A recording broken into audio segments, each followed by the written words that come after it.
Hey guys, tonight we're rewinding to ancient Greece, where the god of wine and chaos, Dionysus, accidentally solves one of humanity's greatest problems, the desperate need for a good nap. So before you get comfortable, take a moment to like the video and subscribe, but only if you genuinely enjoy what I do here. Where in the world are you listening from tonight? Drop your location and local time in the comments. I love imagining all of you drifting off across different time zones. Now dim the lights, maybe turn on a fan for that soft background hum, and let's ease into tonight's journey together. Picture this. You're a nymph in the forests of Nysa, tasked with babysitting an infant god who can literally turn water into wine. Baby Dionysus isn't crying. Oh no, that would be too simple. He's making grapevines sprout from your hair, turning your lunch into fermented raisins, and summoning miniature satyrs to drum on turtle shells at 3 a.m. Historians still argue whether these were divine miracles or just the ancient Greek version of the toddler tantrum. The other Olympians avoid this forest like it's a symposium after cheap wine. Even Zeus, who normally loves a good chaos display, pretends not to hear the ruckus whenever Hera asks him to do something about your son. Meanwhile, you nymphs develop permanent eye twitches and start muttering about unionizing. And here's the kicker. Dionysus never seems to sleep. His tiny godly eyes stay wide open, gleaming with the terrifying energy of someone who just discovered caffeine. You try everything. Lullabies, he turns them into drinking songs. Warm milk instantly becomes yogurt, even swaddling him in grape leaves, which he eats. By the 7th straight sunrise without rest, you seriously consider faking your own death. But then, oh sweet ambrosia, the tiny terror finally yawns. The forest holds its breath. A satyr mid-drum fill freezes. Somewhere, a dove that's been awake for a week collapses in relief. The first time Dionysus discovers fermented grapes, it's not on purpose. At least that's what he'll tell Zeus later when questioned about why an entire vineyard suddenly smells like a tavern floor. You're there when it happens, trying to wrangle the now toddler god away from the fruit he's been testing all morning. He squishes one particularly ripe bunch in his chubby fists, and within moments, the air turns sweet and heavy. Bees wobble mid-flight. Butterflies start flying in figure eights. Dionysus giggles as his tiny sandals stick to the suddenly sticky grass. Historians still argue whether this was the first intentional winemaking or just a happy accident involving divine drool. By noon, the local satyrs are arriving uninvited, drawn by the scent like moths to a very boozy flame. They're already composing odes to the sticky god and challenging each other to grape-stomping contests. You watch in horror as one particularly enthusiastic satyr tries to use a tortoiseshell as a drinking vessel. The tortoise is not amused. Dionysus, now thoroughly coated in grape mush, blinks up at you with juice dripping from his curls. His eyes have that glazed look toddlers get right before either a nap or a tantrum. You pray for the former. But no, this is Dionysus. Instead of sleeping, he claps his hands, and suddenly every amphora in a 5-mile radius starts filling itself. The satyrs cheer. The nymphs groan. Somewhere in the distance, a shepherd swears his goats just started singing in perfect harmony. You realize two things simultaneously. 1, this child has invented happy hour. 2, you're going to need a lot more grapes. The Great Satyr Insomnia Crisis begins as all of Mount Olympus discovers the hard way that mythical creatures don't need sleep, but really should take it anyway. You're there when Pan, in a misguided attempt to impress some dryads, starts an all-night flute concert that echoes through every cave, valley, and godly bedroom from Arcadia to Athens. By the 3rd straight night of pan-pipe serenades, each more off-key than the last, even the owls have filed formal complaints with Zeus. The muses are too sleep-deprived to rhyme properly. Apollo's sun chariot keeps swerving because he keeps nodding off mid-launch. Historians still argue whether the famous fifth thing crash was really just Apollo being too tired to supervise his kid. Dionysus, meanwhile, has developed an impressive immunity to noise pollution, mostly because he's still buzzing from his grape experiments. You find him wide-eyed at dawn, finger painting with wine on a very confused tortoise's shell while humming alone to Pan's 47th rendition of the Ballad of the Particularly Flexible Nymph. The other Olympians start taking sides. Athena builds soundproof temples that never quite work. Artemis takes to shooting warning arrows near Pan's hooves. Hera, in a rare moment of vulnerability, is caught whispering to a pillow, "I will trade you one golden apple for 5 minutes of quiet." But the real tragedy? The mortal villages below Olympus. Farmers are accidentally harvesting their sheep instead of wheat. Potters keep sculpting bizarre, modern art cups in their sleep-deprived haze. One particularly desperate bard starts composing epic poems about the virtues of earplugs. And through it all, Dionysus watches ... and learns. There's something poetic about the god of chaos being the only one awake to witness the chaos of sleeplessness. The epiphany strikes at 3 a.m., that cursed hour when even gods get bad ideas. You're trailing Dionysus as he stumbles through an olive grove, half drunk on experimental fig wine and entirely too awake. The moon hangs heavy like a drowsy eye struggling to stay open. Somewhere in the distance, a delirious satyr tries to convince a tree stump it owes him money. Dionysus trips over a sleeping shepherd. The mortal is face down in a cheese platter, snoring into a hunk of feta, and has his divine revelation. He pokes the shepherd. No response. Steals a grape from the man's hand. Nothing. Recites an original poem titled Ode to My Own Amazing Hair. Not even a twitch. Historians still argue whether this was genuine scientific inquiry or just drunken curiosity. The god's eyes widen. He's seen mortals sleep before, but never like this. Utterly dead to the world, blissfully unaware of his divine presence. It single quotes beautiful. A state of perfect vulnerability where not even his best pranks could rouse them. Dionysus suddenly understands why Hera always looks so well rested after turning people into animals. He experiments further, gently draping grapevines over the shepherd like a blanket. The man sighs happily, muttering about fluffy sheep. Dionysus grins. This is better than turning people into dolphins. No screaming, no pleading to Zeus. Just peaceful, wine-assisted oblivion. As dawn approaches, the god of revelry tiptoes away, a first for him, already planning how to weaponize this discovery. The satyrs won't know what hit them. The first official nap test goes exactly as well as you'd expect, which is to say, catastrophically. Dionysus selects his test subject carefully. A sunburned Athenian shepherd named Lycos, who's been awake for 3 days, straight guarding his flock from wolf-shaped clouds. You watch as Dionysus arranges his divine nap laboratory, a shady oak grove with a hammock woven from grapevines.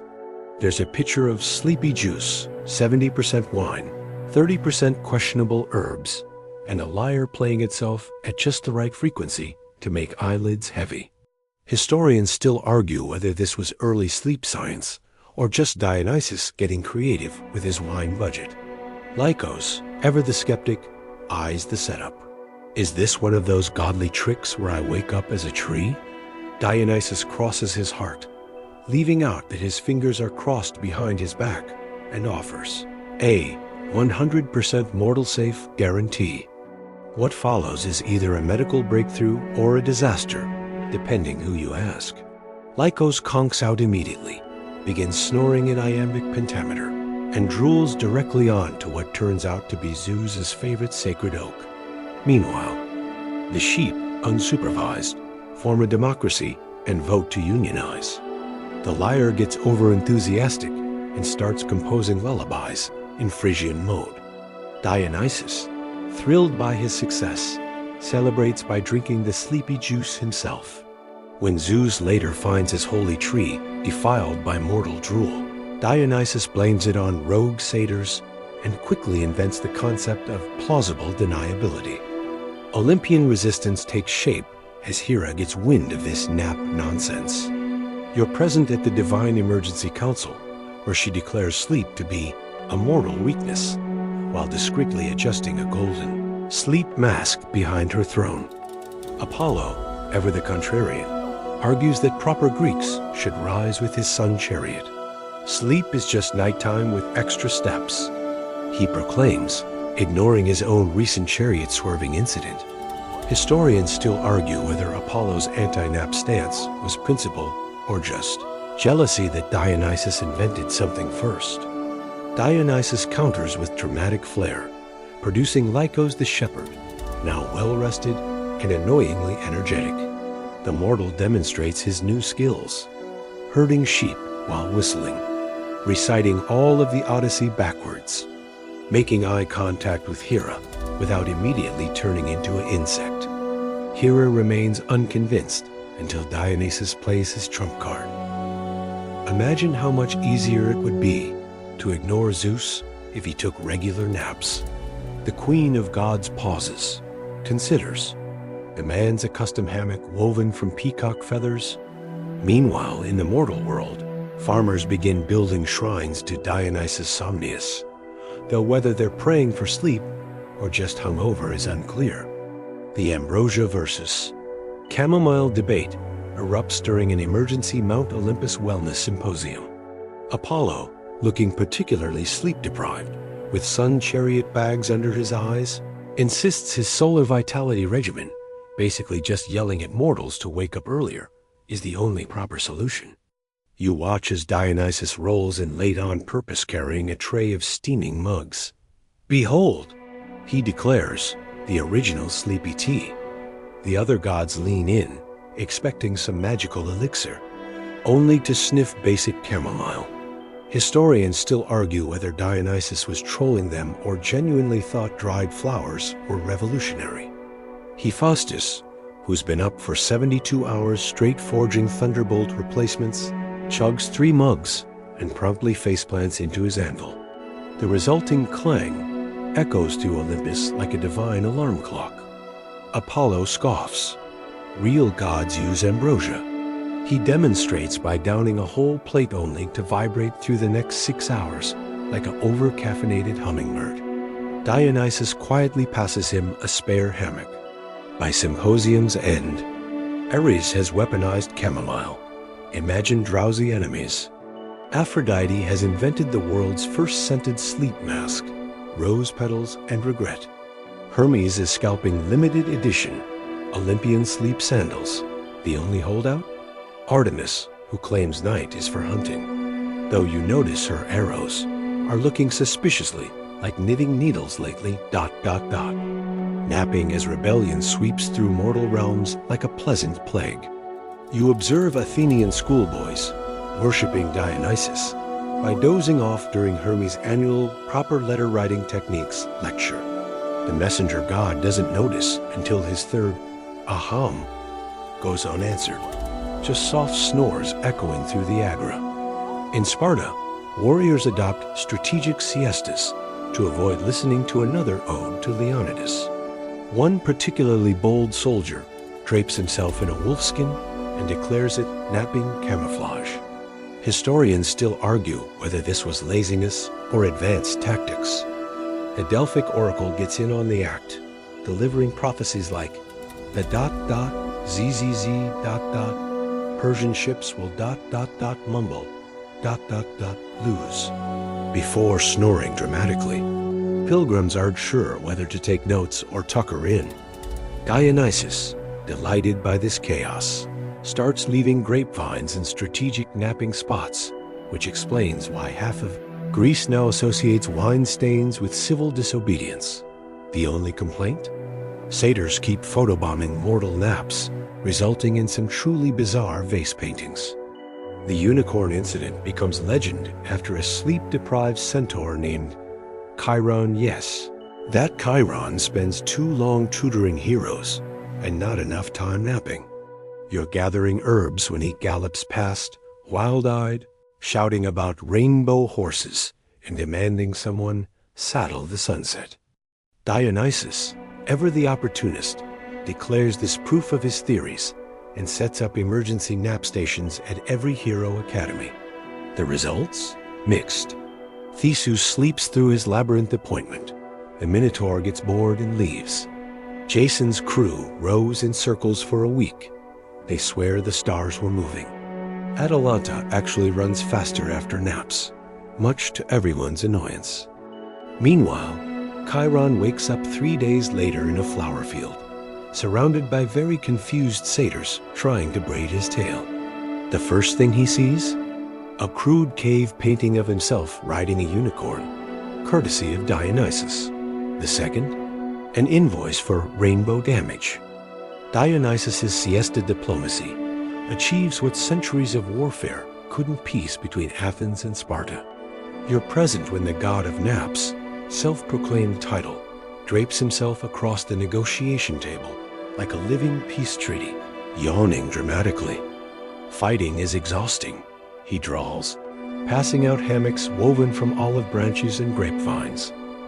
Wouldn't you rather not? The Spartan general scowls, but accepts mostly because he hasn't slept since the Peloponnesian War began. Historians still argue whether this was divine intervention or just collective exhaustion.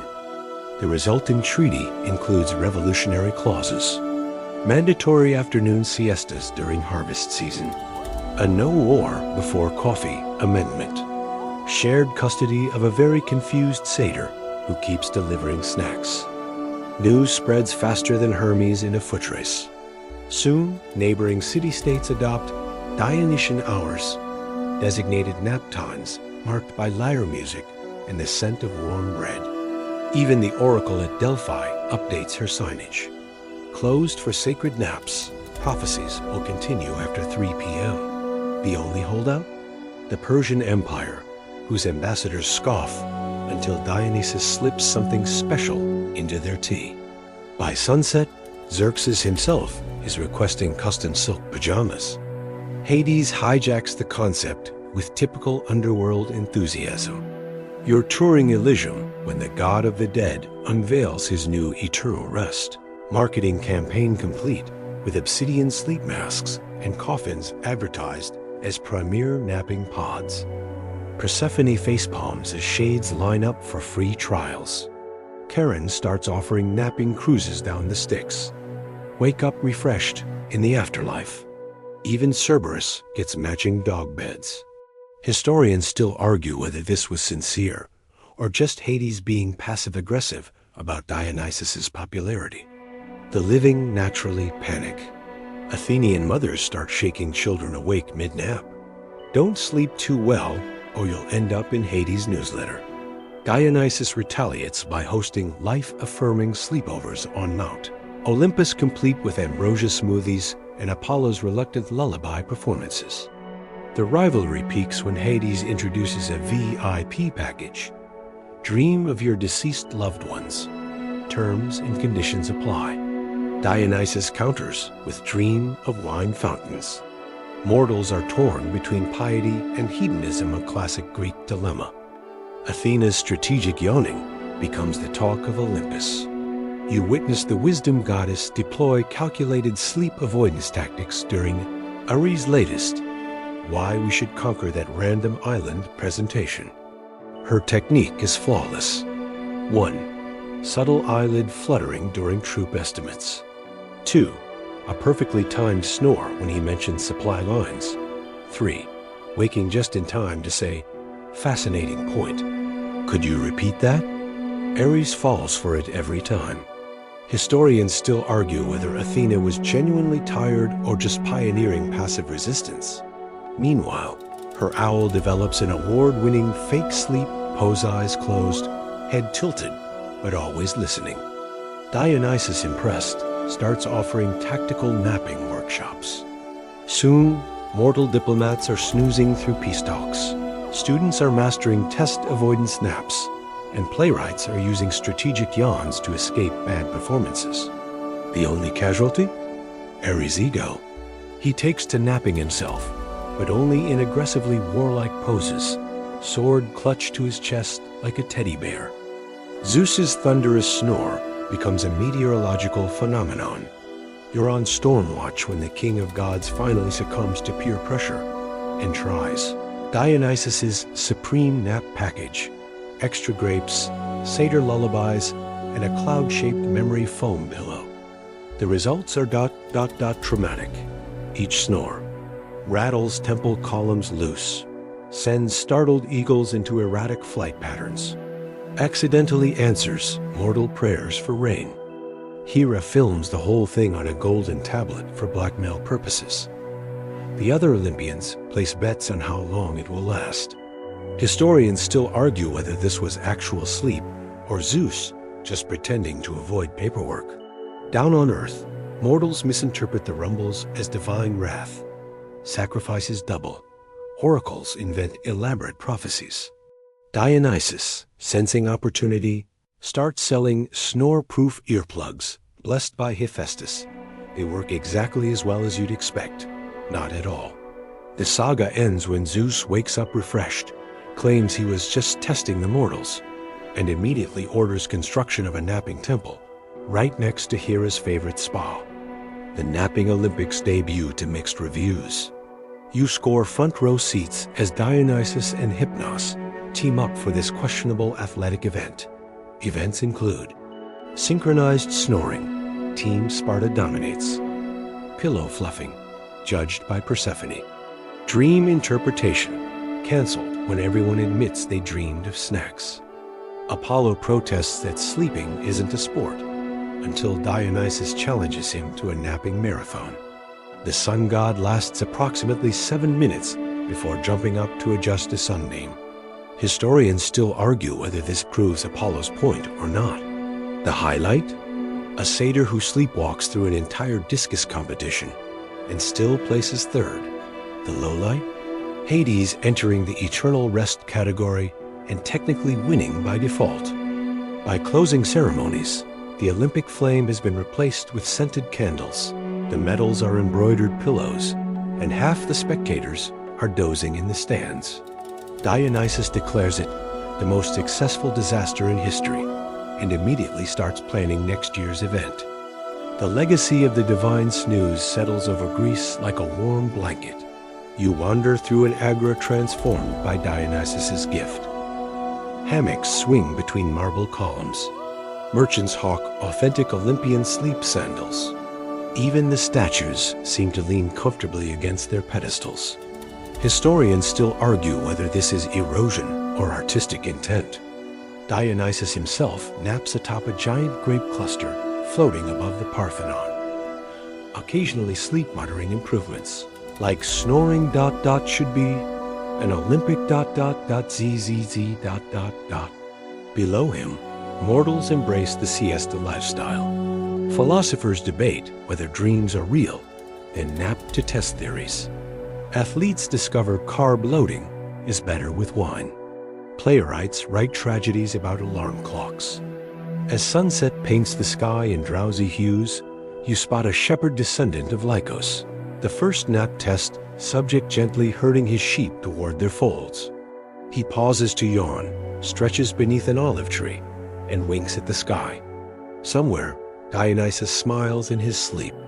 And so we leave ancient Greece softer than we found it swaddled in the gentle chaos of Dionysus's greatest invention. The stars above Olympus twinkle like drowsy eyes blinking shut. A warm breeze carries the distant sound of satyrs humming off-key lullabies. Picture the agora emptying as merchants pack up their wares, their footsteps slowing as the hour grows late. The last philosophers murmur half-formed thoughts that will keep until morning.